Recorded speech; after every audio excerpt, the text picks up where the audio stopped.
Indwelling sin is not only active, but will produce soul-destroying sins if not mortified.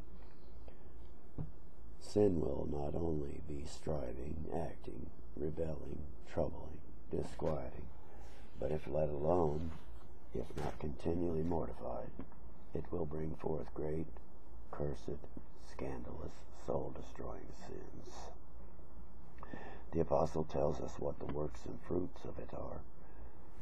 The works of the flesh are manifest, which are adultery, fornication, uncleanness, lasciviousness, idolatry, witchcraft, hatred, variance, emulations, wrath, strife, seditions, heresies, envies, murders, drunkenness, revilings, and such like.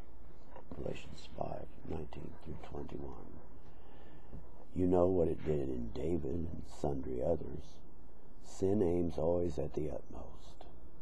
Every time it rises up to tempt or entice, might it have its own course, it would go out to the utmost sin in that kind. Every unclean thought or glance would be adultery if it could. Every covetous desire would be oppression. Every thought of unbelief would be atheism. Might it grow to its head.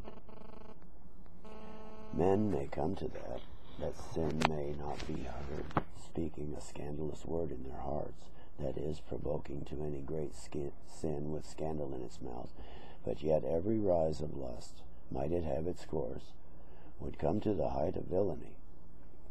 It is like the grave that is never satisfied.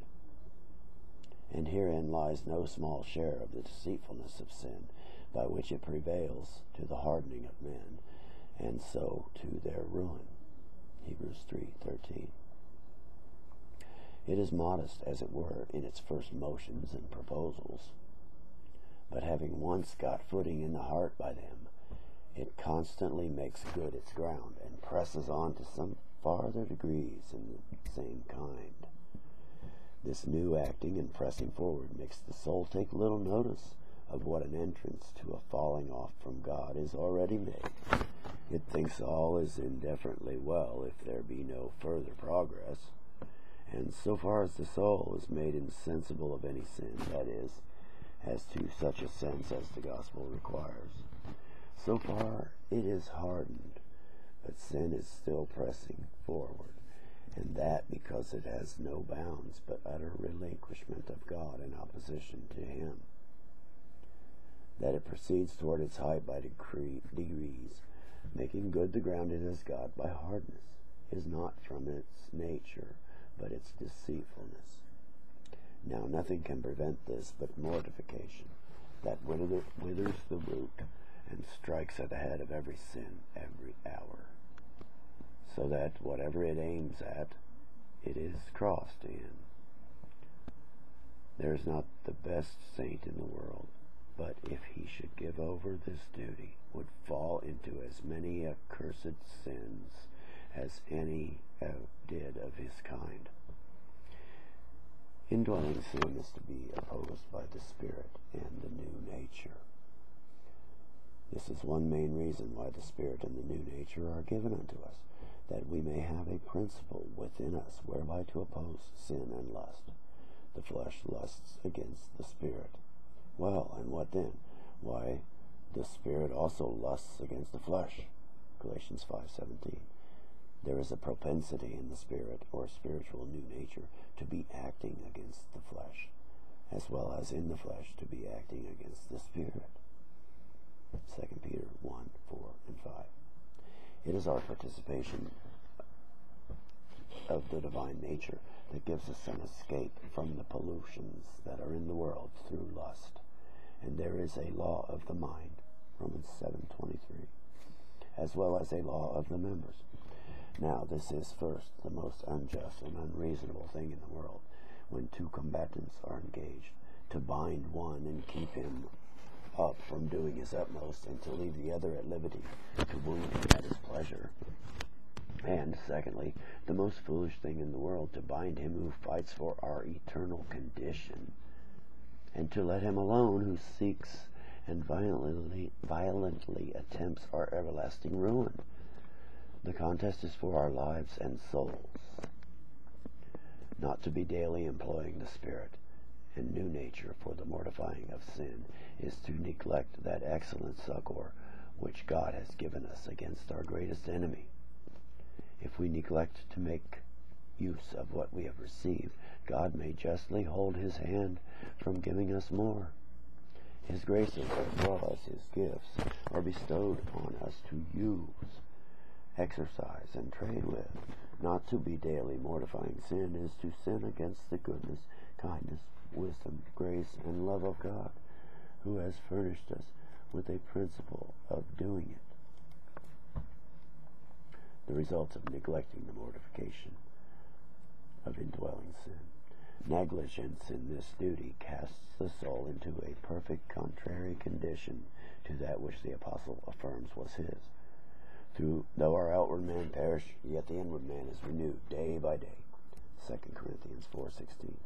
In these the inward man perishes, and the outward man is renewed day by day. Sin is as the house of David, and grace as the house of Saul. Exercise and success are the two main cherishers of grace in the heart. When it is suffered to lie still, it withers and decays. The things of it are ready to die. Revelation 3:2. And sin gets ground toward the hardening of the heart. Hebrews 3:13. This is that which I intend. By the omission of this duty, grace withers, lust flourishes, and the frame of the heart grows worse and worse. And the Lord knows what desperate and fearful issues it has had with many. Where sin, through the neglect of mortification, gets a considerable victory, it breaks the bones of the soul. Psalm 31:10 and 51:8. And makes a man weak, sick, and ready to die.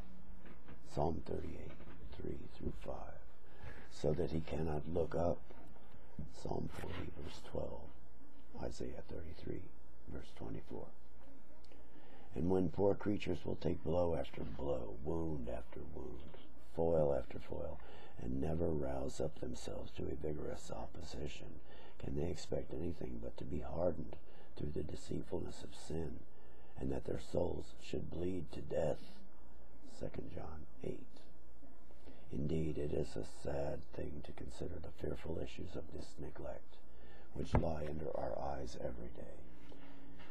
See we not those whom we knew humble, melting, broken-hearted Christians, tender and fearful to offend, zealous for God and all his ways, his Sabbaths and ordinances, grown through a neglect of watching unto this duty, earthy, carnal, cold, wrathful, complying with the men of the world and things of the world, to the scandal of religion and the fearful temptation of them that know them. The truth is, what between placing mortification in a rigid, stubborn frame of spirit, which is for the most part earthy, legal, censorious, partial, consistent with wrath, envy, malice, pride, on the one hand, and pretenses of liberty, grace, and I know not what on the other, true evangelical mortification is almost lost among us, of which afterward. It is our duty to perfect holiness in the fear of God and to grow in grace every day. It is our duty to be perfecting holiness in the fear of God, 2 Corinthians 7:1, to be growing in grace every day, 1 Peter 2:2, 2 Peter 3:18, to be renewing our inward man day by day, 2 Corinthians 4:16. Now, this cannot be done without the daily mortifying of sin. Sin sets its strength against every act of holiness and against every degree we grow to. Let not that man think he makes any progress in holiness, who walks not over the bellies of his lusts. He who does not kill sin in his way takes no step toward his journey's end.